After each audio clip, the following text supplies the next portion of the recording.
आजची दिवसाची सुरुवात तर एकदम छानच झाली.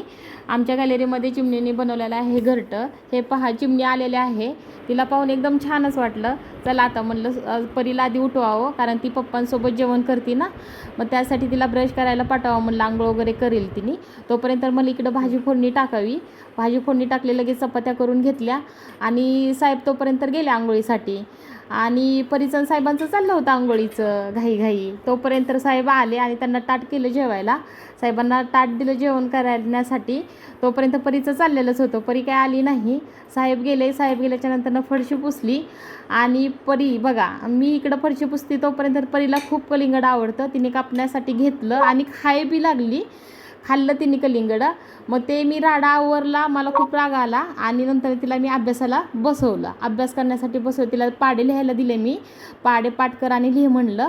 बघा आता परी कशी अभ्यास करते. आणि बाहुली तिची बघा, विशेष म्हणजे बाहुली तिला खूप आवडते. काय अजिबात त्या बाहुलीला सोडत नाही. आणि पाढे कशी लिहिते बघा परी, अशी आहे.